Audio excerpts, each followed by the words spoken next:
Welcome to a new episode of The Brand Called You. Today I have an old friend, a very, very iconic name in advertising, Abhijit Basu. Welcome to the show, Abhijit. Abhijit is a postgraduate in marketing. He's worked for TBWA, Mudra, and BBDO, all the big names in advertising, before he decided to start his own agency, ABM, in 2003. Abhijit has managed some of the biggest brands in consumer products, healthcare, consumer finance, and retail, including Tag Heuer, Nestle, Adidas, Sony, amongst others. And he's also behind the iconic ads of Muthoot. We're also going to talk to Abhijit about his latent passion of being an aspiring painter. Abhijit, tell us about some of your early days in advertising. And the specific question I have, a lot of our viewers would have seen this the TV series called Mad Men.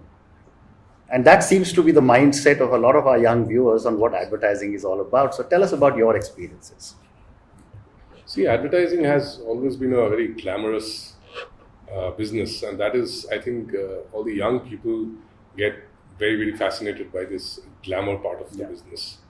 And similarly, I was also. But mine was slightly different because I had this huge interest in paintings, and I always wanted to be a painter. But somewhere my father convinced me that be in the space of art, but don't become a painter. Because the struggle as a painter would be very, very long. Yeah. So he was the one who introduced me to advertising. I didn't know anything about advertising. So he took me to a friend's son who used to run an agency. His friend was a tea garden owner. Yeah. His son used to run an advertising agency. So he took me one day. I had appeared for my graduation exam and I was doing nothing. So he told me to go there, spend some time, try and understand, is the business something which is coming up, maybe of your interest.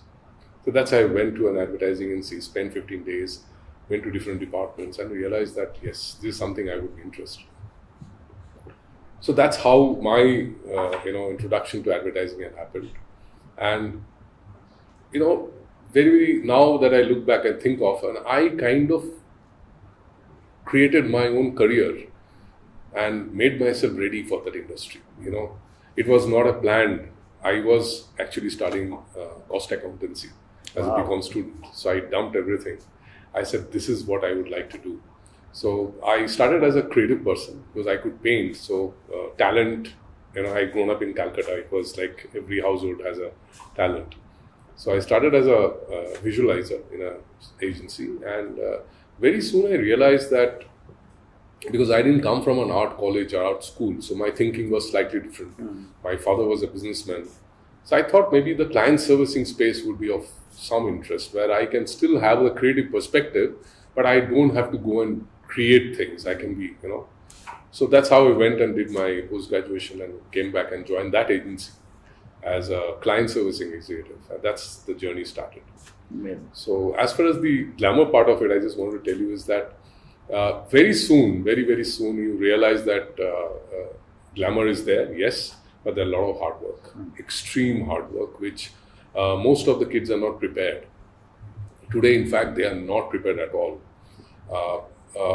Early days, I think the whole process of creation was so long that, one piece of work would take you 5 days to create and get ready to go to a client. Today, you expect things to happen in half an hour, 1 hour. So the patience that we built in our system those days that is something which is still working for us. And as far as the glamour is concerned, yes, advertising was a business of elites. People who would go to English medium schools, who come from rich background, who doesn't have a very, very strong career plan, not very clear what they want to do, they would land up in advertising. So I remember when we landed up in advertising, a lot of people told us, Achha, you couldn't become a doctor or a lawyer or a chartered accountant, so you are in advertising. So that's the way advertising was. Yeah. But it's interesting, let me go back 35, 36 years to my life in ITC. And even though the marketing director used to have the advertising manager reporting to him, the exciting job or the glamorous job was that of the advertising manager. Yes. Because he was invited to all the parties and he would True. be socializing and he'd be out in bars and he'd be meeting all the models and True. See, that part is always there. It changed a bit slightly because earlier the media and creative, it was a single business. Yeah. And media has always been, very, very upfront. They used to throw a lot of parties. So even if you're not in the media department, you will get invitation to go to parties. So the numbers of parties have reduced, definitely, because it's no more a single unit business. Media is a separate business, creative is a separate business. Yeah. Yes, as for the glamour part of it, it take you years to be part of that glamour. You start as a trainee, you work up, and then after 3 years, 4 years, you get a chance to go for one shoot. And that also a still shoot, not a film shoot. Yeah. Film shoot come much later. So I would say it is there. Today is slightly easier. Today also the techniques is something that you also develop because the technology helps you. Earlier we had no idea how a shoot is done. So till the time I got a chance to go and witness one shoot, I had no idea it was done, how it was done. So yes, that part, glamours, I think the fact remains that people who are not in the creative business, they always felt that side is extremely creative and you must be having a lot of fun. Because it is not a very structured business, yes, we have a lot of fun in office, but we also deliver. I'm sure. The good part is that we also deliver. I am sure, absolutely. And that is, I think, the quality that we build we have fun, but yet we deliver. Yeah. That's the whole game. Yeah. So over the years, how have customer expectations started to change from the advertising agency? I mean, there's this old line which says only 50% of advertising works, but nobody knows which 50%. True. In fact, I was mentioning some other day, but the 100 years have gone in to build advertising as a science. And let's say, Is it a science? it is, Okay. in a way it is. I mean, that's how the change has happened. See, we all started advertising as a business of arts. If you ask me, if you go back to the 60s, it was a beautiful layout that would make a lot of sense. And a beautiful film that would make a lot of sense. But organizations like ITC, Levers, I think they brought in a lot of science into that business. And we as the agency people, it took us some time to accept it. We still don't accept it. If you ask any creative person, he wouldn't like to go for a meeting in any of these organizations because they have to go through a lot of questions and process to answer their creative thinking. They have to convince the client that why they have thought like this. Yeah. So science is very much there. But the interesting part is that with the change of time, I think we are again forgetting that science.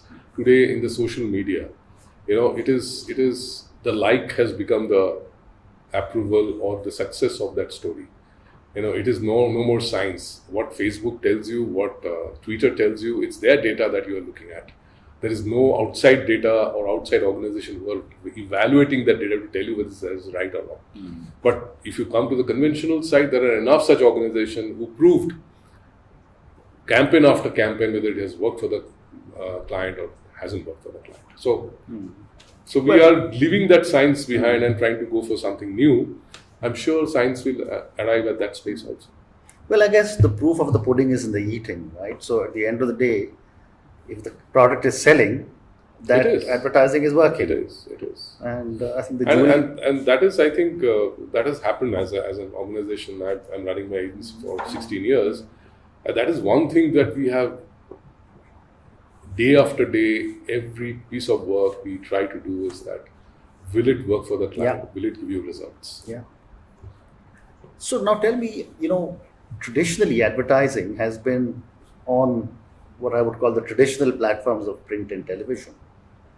And today there are so many other platforms, whether it's a YouTube, whether it's a Facebook or Instagram or Twitter and so many others. How are some of the traditional channels holding up, and what are the challenges coming from the new platforms, the new mediums? See, I would say here the ignorance is probably the main game changer, because something new, something exciting, we always run for it, at times without knowing whether it is giving us the results or not. But if you see on the other side, the way the traditional media, I mean, at least in India, they're still big, they're still expensive, they're still unaffordable. They are becoming expensive every year. Yeah. That means they are doing enough business. I think what our traditional thinker, like us, we come from a traditional advertising thinking. We have learned to collaborate. And what we have tried to do is that we use this new age media to bring more efficiency into my communication program. It's like if you go back the old days, that an outdoor was a support media for us. So we used to run a campaign and we used to do an outdoor, we used to do at the retail level certain activity to ensure that my campaign gets connected back to the consumer in some way. I think that is the way we are trying to see that how we can reinforce our communication through the digital media. How can we give more life to a campaign through digital India? That is, some of our traditional thinkers are thinking like that. So we are not alienating ourselves from the digital space, but we have started collaborating and giving it a larger impact into the consumer space. Yeah. That's the way it is done. Because if you ask me, independently, none of them have a space anymore. Each of them now, it has to be a collaborative support. That's the way I think the business is going. And of course, I've also maintained that over the last 3 years, LinkedIn has started looking like Facebook. Facebook has started looking like Instagram. Absolutely. Everyone is posting exactly the same kind of stories on all the platforms. And frankly speaking, see, the consumer, if you ask me, interesting observation, the real consumer is who's got the money to spend.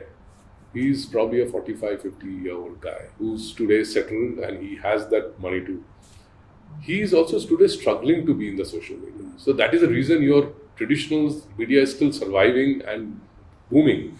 But that man who's got the money eventually has to spend the money. So you have to connect to that person. Yes, social media is for some people it's a time pass. For some people it's a serious business. And for some people it's an innovation that you admire and that you enjoy. I've seen my mother-in-law who's in the 70s. She is in Facebook every day. So it's a beautiful time pass for an old person. She is not my consumer. But yes, I can connect with that consumer and communicate with her in some way. They're not necessarily very hardcore trying to sell a product, but emotionally I can connect with her in some way. So it's I think the utilization of media, how I play the media, is what I think the strategic approach that the agencies have to take now. You handle so many brands, have they started moving a reasonable amount of their ad spend to social media? No, we've seen two trends. One is a couple of years back, all of them were very, very, very ambitious about this and fairly large amount of budget getting isolated for social media.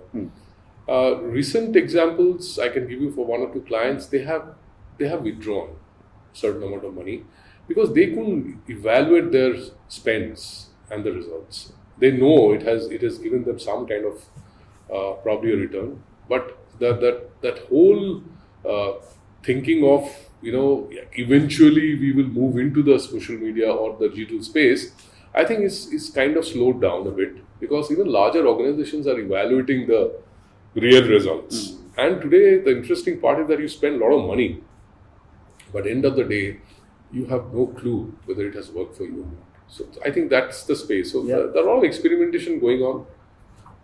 I would say that it's also fancy of a lot of new brand managers who are coming in. That's the interesting part because they come in from a different thinking. They come, they don't bring the baggage of what we bring in. So they probably from day one they think that that's not the way to go. This is the way to go. But I think eventually market will dictate. Consumer will dictate. So let me ask you a more classical question. What would be the steps in launching and nurturing a brand and taking it to its peak over a period of time with a traditional agency? Because now everyone just assumes I launch a brand, put it on social media, and I assume it will be successful. Be famous. And you have often said that at the end of the day, they are human beings and you need to be able to deal with their emotions. Absolutely. So help us understand some of this. So see, what we do as an organization, I don't know about other organizations. What we do, we've kind of created a nice balance between the social and the traditional media. What we do is, as I told you, that the emotions haven't changed. We are the same human being. Yes, our thinking must have changed, but we still get connected on certain things, certain values. So what happens is, in traditional media, in television, and also there's a question of budget. That today there is the cost of maintaining a brand is so expensive now. It is also a huge challenge for a lot of clients to sustain a brand for a longer time. So what we try to do, and what we have done very successfully, is to sustain an activity for a longer time. So what we do is, we probably come in with all the high voltage activity at the traditional media, and then we carry on into the social media and keep it alive for a longer time. And social media is a very engaging media. So what we do is that a lot of brands where you need to share a lot of information, knowledge, detailing, which you can't do in the traditional. So now it has become that the science is now very well mixed. So I start a campaign, let's say a film which hit the media tomorrow. It will be supported by certain outdoor activity and newspapers, all these traditional one. But I'll start a social media activity probably 3-4 days before this campaign hits. So that I create a certain kind of population in that space. And then I carry it on in the social media for a longer time. And that is what my value for the money that I'm spending is. Probably that is the way I'm earning it back into my business. So social media has become an interesting way to sustain, to share knowledge, sharing information, and also doing a one-to-one connect. Today, if you, let's say, look at Hotstar, this time I watched the entire World Cup in Hotstar. I refused to watch in the television because I wanted to understand this whole game. See, they are television. We are very used to this small screen now, the less number of ads. But the interesting part is that I could connect with those products. So there were any ads, there was a connect, you could like it, you can go into the website. So you have taken my action into, my whole thing into that website to buy or to understand a product. So the time that I got in between the matches, I could do some search. So it's fantastic the way it is. But on the other hand, the traditional media is something that you need to carry it forward. True. So that's the way. I think the mix is very rich. So it's interesting you're saying this, because I remember in the old days, the traditional word used to be call to action. Your ad must have a call to action. Today you have it. And here you're saying it's on your screen. Yeah. So I think the smart clients are using it very, very effectively. Some clients who feels that it's a very expensive proposition. It is an expensive proposition. When it started, it became we thought that we could afford it, but now it is no more affordable.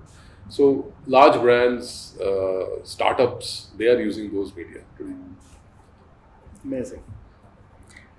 So are young people still looking for careers in advertising? Difficult question.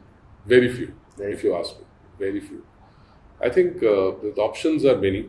The moment you graduate from a business school, that in front of you, there are too many options. And the options are today are much, both glamorous as well as well paid. Advertising not necessarily is, because unfortunately advertising is the core of that business, but it was never institutionalized in its own way. I mean, there are still not enough institutes who teach you advertising. It always becomes one of the papers in your entire business school that you go to. But advertising you learn when you do advertising, when you are in the agency, and unfortunately that's the way it is. So it didn't take that platform that ideally it should have. In the West, in outside, yes, it has a certain value still. But in India, I think we are losing that glamour as well as the urge to become, because the passion got divided now. I mean, I remember when I've been in advertising, and I still feel this is the only thing I can do. I don't think I can do anything else, because I'm so much. And painting. Yeah, and painting. So I'm saying it. So that kind of passion, I think it's missing today. So how is technology changing or affecting the classical advertiser? It is, because in a way, the same, let's look at a student who's coming out. he in front of the iconic brands today are Facebook or Twitter or Google. It is no more the iconic brands which are going to be the advertising agencies like the O&M or the J. Walter Thompson. Because the what you see today, these brands are also visible. Agencies are not visible. These organizations are visible. You are operating in that space. So that is also a creative space. So obviously there are the kids who are fascinated by that, they will always look at it. But people who are very clear that they want to be in advertising, they have seen someone in the family, they have seen their friends who are doing well. I think that's where they get connected to an agency much faster than the rest. Yeah. It's like I've seen my daughter, her friends, because they know I'm in advertising, they have looked at it very closely and they understood it. Sure. Otherwise, I think it's a alien world. Yeah, I agree. So one last question before I move to the next section. You spoke about the deliver quality efficiently philosophy of ABM. Talk to us about this philosophy. So I think QED is something which we follow. Yeah. So it's a very non-advertising, if you ask me. Yeah. And it starts from our agency's name, ABM. It's non-advertising. Advertising always have those creative, interesting names. So I think our approach to the business from day one was very grounded approach. We never wanted to be unnecessarily creative because end of the day, it's a serious business. Yeah. If the client business doesn't grow, you are not in the business. As simple as that. So QED is, we started off saying that, you need to deliver quality product every time and you have to deliver it on time.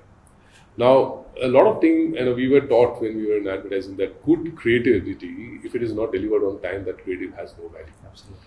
And that is something which we practice diligently in our organization. And that is the reason there are a lot of clients who stayed with us for many years, 12, 13 years, and out of the 16 years of our life, clients who never left us. The reason being that we give proper attention to the creative part of the business and we give proper attention to the delivery of the business, because the momentum that happens at the market, the kind of support that the marketing team needs on an hourly basis is something which agencies at times don't understand.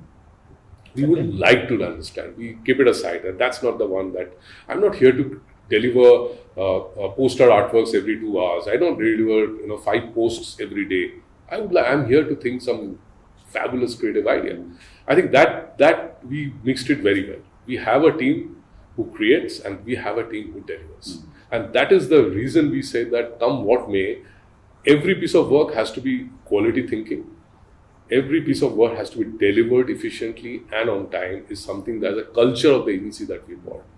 You'll be surprised that 90% of our work that we share with our client doesn't come back for changes. Amazing. It gets approved because we understood the business, we think it over and we deliver it. So it gets connected, goes into the marketplace immediately. Yes, there are some work which comes back every time for changes. Very interesting. So that's how we follow and we keep it a very interesting. very basic. Very interesting. So let me move now. You've been an entrepreneur. In 2003 when you started ABM, you were a startup. Yes. Right. And yet you left the comfortable job of big agencies. What made you start off on your own in an industry which you know is difficult? Yeah. I think sometimes, situation makes you courageous. You take some bold steps. And also there are certain time in life that comes in that you are not ready to compromise anymore. I think that has also happened with me. I was not ready to compromise because what happened is that we started from the traditional advertising agencies where we should do everything, from creative to printing to media. That's how we've grown up. Yeah. Those days, and in 2000, pre-2000, that business started getting split. Media went to the media agency, printing agency stopped doing it, and then the creative agency, then they become a BTL agency. What happened is that our kind of people we were thinking everything together. And we suddenly felt that we were only supposed to think of one creative piece and nothing more than that. I think that started making me slightly frustrated. Because I always wanted to think a total approach to a business rather than just thinking a credit piece. Yeah. I think that one point which started, hooking me too much, and I realized that in large agency, end of the day, it's a business, and I thought that the interest of client's business was depend on the client's budget. Is something which I was not comfortable. It's a very non-business thinking that if the client doesn't give you enough earning, how can you handle the business? But I somehow believe that this is something which I was not very. That you straight away ask a client what kind of budget you have, and you immediately back calculate to see I have 10%. It makes sense. It is a business decision. But I somehow felt that let me. If I am alone, I can do that. In a large organization, you can't do that. So when I started the agency, my first.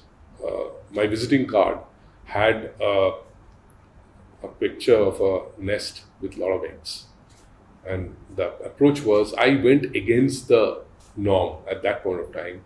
And I said, fine, I'll go to the SMEs who are struggling to do their business, who doesn't have the budget, and who doesn't have the understanding also how to do their business. Correct. So I become an agency saying that this is what I am. You can put all your eggs in one basket and I'll help you to do the business. Amazing. That's how we started.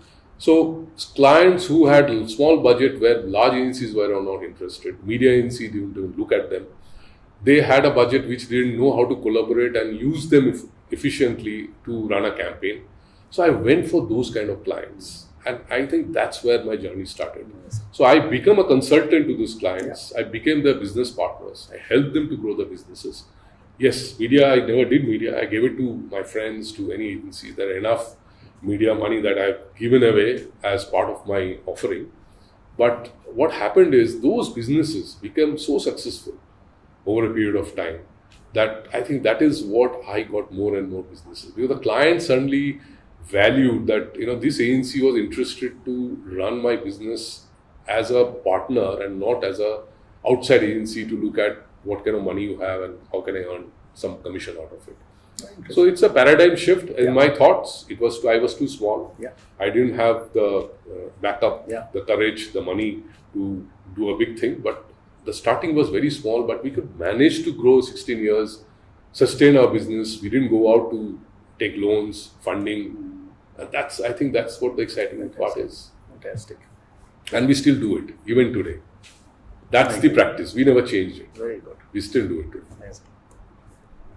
So with all the experience that you've had across the corporate world and as an entrepreneur building your agency, what has been your biggest learning from your biggest failure?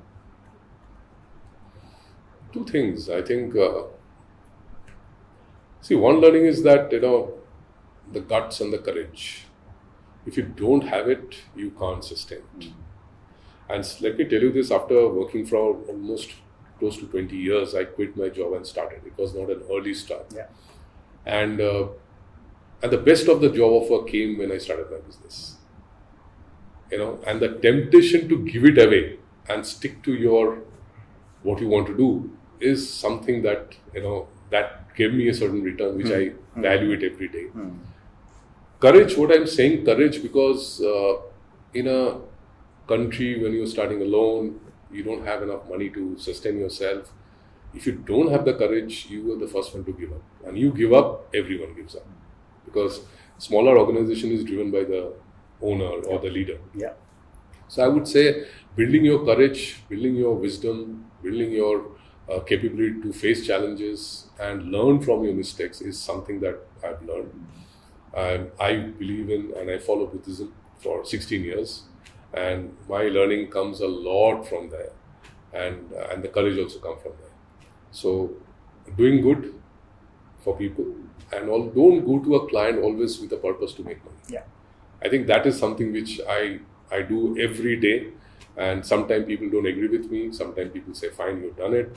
There are enough clients who came to me, told me that I have no money. Can you help me out? We did, and eventually they paid us the money. So I think this human approach to business is something which I've learned while I'm doing my business. And second thing I've learned, which is a wrong word to use, I've learned from my one-year clients. And I love them, if you ask me. One-years are the best businessmen. They teach you something which you can't get to know anywhere. So one of our clients, who's a very famous retail business, and I know him for 25 years. And I had gone through that trouble of money being swindled out of my business, a huge amount of money, and I had no idea. The biggest understanding is look into your books, look into your finances. Because we advertising agencies, and especially for people who learn and come from corporate background, they feel that there will be an accountant, there will be a finance manager, and who will take care of my finances. Like the way I have done it in my jobs. That is not true. If you want to be a successful businessman, look into your books, take care of your accounts, ensure that you understand every numbers that is going and coming out. Actually, a fair number of profitability can come from there. Absolutely. So my biggest learning is don't make it a wrong mistake that it's not a glamorous part of my business. It is the most important. Absolutely. So you say that your work keeps you busy 24/7. How do you handle work-life balance? I know you're very attached to your family. Yeah, I spend enough time with them. See, I must tell you this, this rooted part of our business, we close our office out of 90% of the year by 7:30. Agencies work all night. Yeah. So we have brought in huge efficiency. That is the QED works for us. We brought in a huge efficiency of our business. Our creative people don't stay back. We finish our work by 7:38. Most of the time, maybe earlier. So that is something I do. And, my involvement in the business, see, you don't need to be sitting on your desk to think. So mind is continuously working. And today with the social media, you are connected with another world all the time. So 24/7, yes, for a client. For a client today, the requirement can come any point of time. So I never switch off my phone. Okay. I never switch off my phone unless I am in a flight. Even I travel abroad, I keep my phone on because that is the trust I built for 16 years. The client knows, come what may, if he's in some kind of a challenge or in a difficulty, a call comes to me, will be solved. So that is my 24/7, and I think we've kind of grown up with this system. We know how to manage now. Correct. I agree. We work hard as well as we spend enough time with the family. I agree with you. So my last question to you for this show, hundreds and hundreds and thousands of people will watch your interview. What would your advice be to new entrepreneurs or young people wanting to start off? I think the most important part I keep on telling is that don't take certain emotional decisions if you want to be an entrepreneur. There has to be a practical part of it, because a lot of these startups you see, they get carried away. They think it's a fantastic idea, and a lot of emotional build-up happens, and if you're not successful, that is another emotion that you carry forward. I think do a little search, take opinion from the people you know around you. There are a lot of people come with a lot of advices. Yes, listen to them. So before you start up, you should make your mind, and you should always have a backup plan, because life is always will throw you challenge. So you might have a fantastic idea, you might have a financial backup, you might have someone who's ready to help you out, but eventually it might not work. So what do you do next? So I think this backup plan, some practicality, less of emotions, and a lot of hard work and a lot of courage. Courage is something which I will say is the most important. If you don't have courage, don't become an entrepreneur. Period. Correct. Abhijit, thank you very much for your time. I Lovely sincerely hope you get some extra time to go back to your passion of painting. Yes, I will. And when you start your painting, we're going to get you back on our podcast. Thank you once again for being on our show. Thank you, sir. Thank you so much.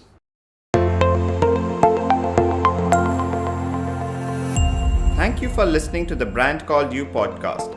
Be sure to visit tbcy.in to join the conversation, access show notes, and discover fantastic bonus content. You can follow us on YouTube, Twitter, Facebook, and Instagram. Simply search for the Brand Called You. Thank you, and see you next week.